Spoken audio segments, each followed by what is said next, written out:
Hello our lovely boaty subscribers, and if you're not a subscriber, subscribe and become one of our special boaty subscribers, innit? Because we have had quite the journey so far in a year and a half of being on this little boaty adventure, and we're going to take you right back to the start and basically compress the whole year and a half that we've been on this boaty dream into one little 13-minute vlog.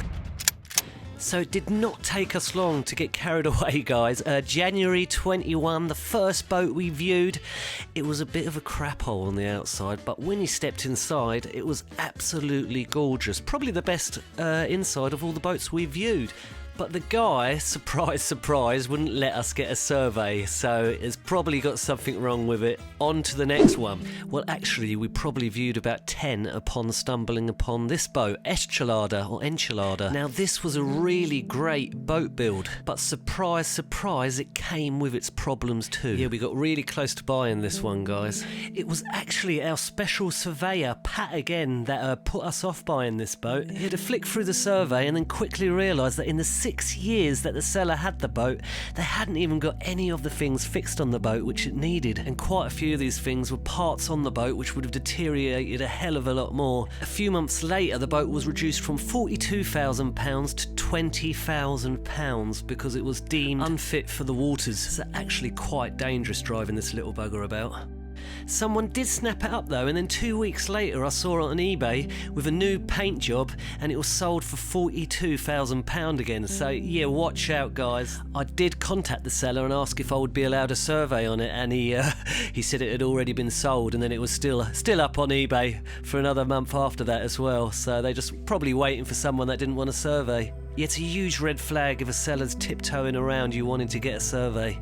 We've decided to knock this one on the head. Lesson to be learned: don't just fall in love with how a boat looks and think it's all going to be canny, because it isn't at all. We've heard some horror stories this week of people who have just gone out on a whim, bought a boat, haven't done their research, and within 2 weeks of owning the boat, they had £5,000 worth of work needing to be done on it for one reason or another. So yeah, pretty much went against our own advice there. But anyway, on to the next boat, because we actually went and got a survey with this next one. Again, on the outside, pretty grubby, but you got inside and it felt really nice and homely. And he had the boat up for, I think, £38,000, and we managed to get it down to about 32, I think. So, yeah, very appealing.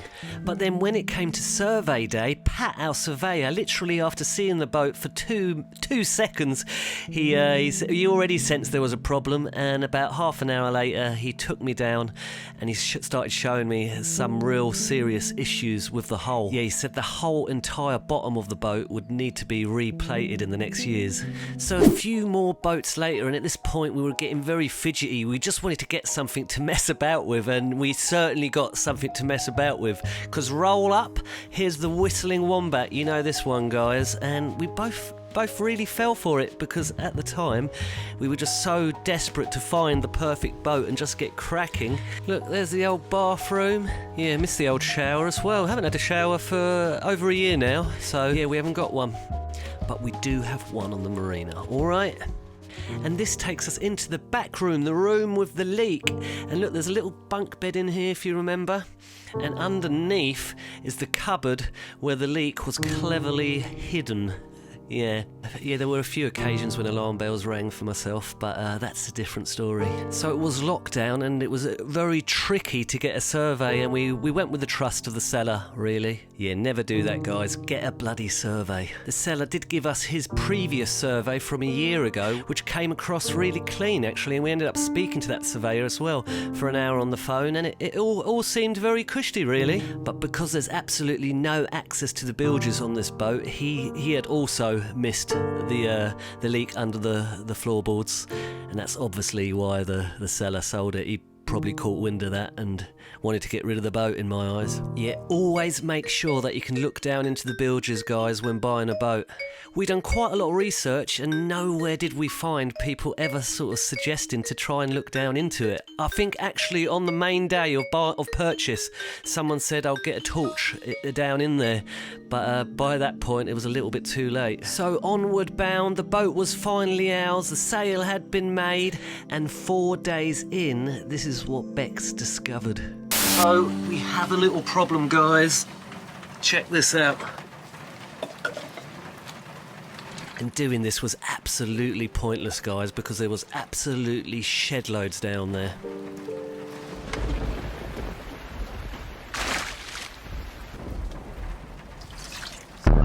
Behold the leak. Day 5 aboard our little dreamy boat. Is it still a dream? At least 10 buckets of water were thrown out and the bilges still weren't empty, guys. So we finally got the boat back to the marina, and our good friend, the Maverick, has come to help us out. Yeah, he's going to locate the leak and fix the leak, hopefully. I mean, if you remove everything that can leak, then you're probably going to cancel out the leak, aren't you? A quick look, and he found a hole in our hot water tank. Also, this was a great time to start getting the floors up in the back room so we can get under the floorboards and get to those bilges and see the damage done to the bilges. And this is what we were met with. I mean, this is your worst nightmare, really. You've put your life savings into this little project and, yeah, quite sad, really, isn't it? Ladies and gentlemen, behold that bloody leak. But it does look far worse than it actually is. I mean, it looks horrendous.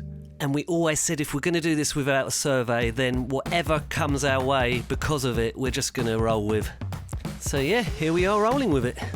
And thankfully, none of this really is going to cost a huge amount to fix. It's just a lot of hard work, really. I mean, we are going to have to pay to stay at the marina for a year, so I suppose you've got to put that cost into it. Yeah, we were meant to go cruising straight away, weren't we? But like we said so many times before, you know, we can now rebuild the boat exactly to how we want it. Yeah, you got to think positive in these sad times, haven't you guys? And let's face it, we're going to know the boat inside out by the end of this now. So lots of knowledge. This is the result of hard work, ladies and gentlemen.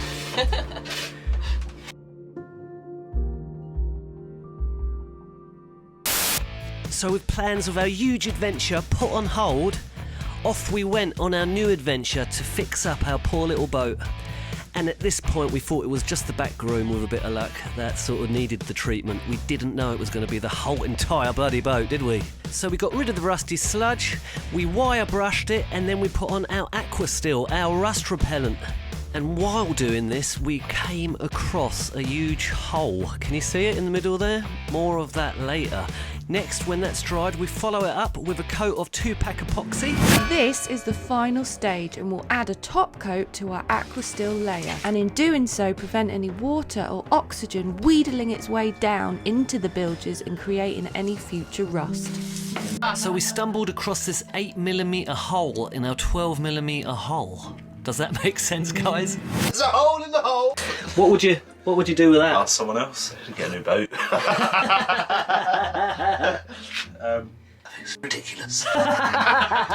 So yeah, the Maverick didn't want any part of it. He just wanted to install our new water tank for us.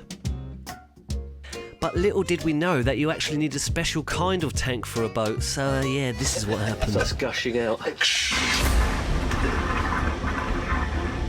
Okay, so here we go.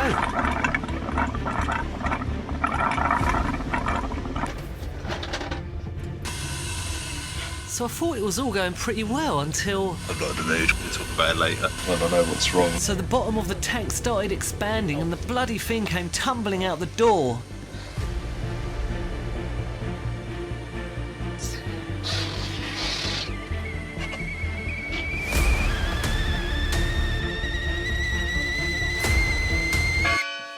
So what happened, Maverick? I broke it. So yeah, we got a shot of that, and the Maverick is going to come down at a later stage to actually fit a proper calorifier one to the boat.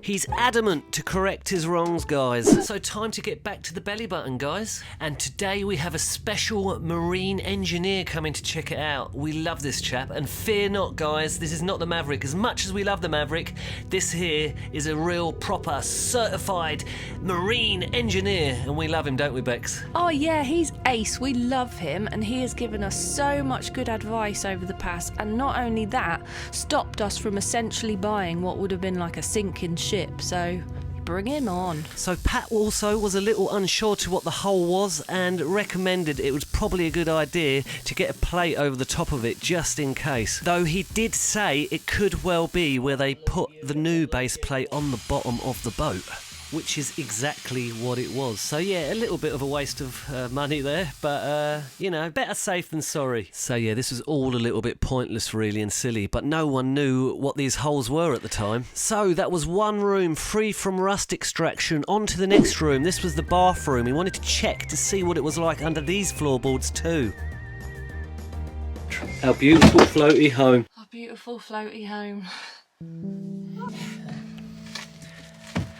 So yeah, at this point it sort of looked like it could be the whole entire boat that needed the treatment. So yeah, we just got cracking and started to rip the shower room out and treat this room too. So moment of truth under the floorboards in the bedroom, guys.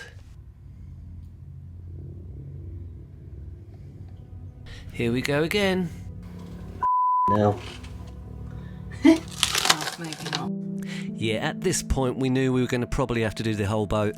And we also managed to get hold of one of these ultrasonic ultrasound measuring devices, so we could finally, once and for all, measure the thickness of our hull and the holes in the hull.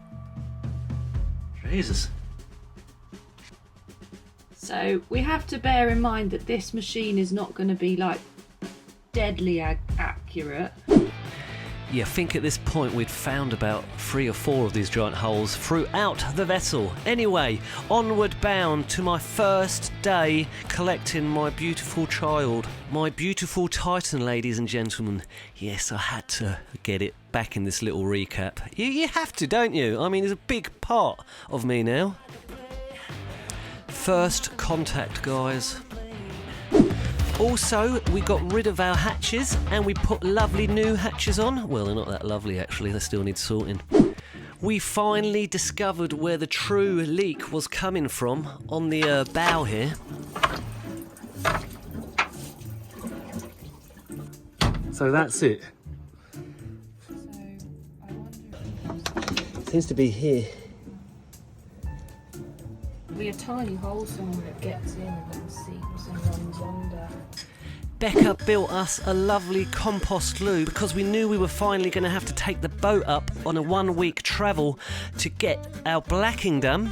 That's a special coating that you put on the bottom of your boat every 2 to 3 years to protect it. We were also finally going to get our survey done. So very, very tense moments here.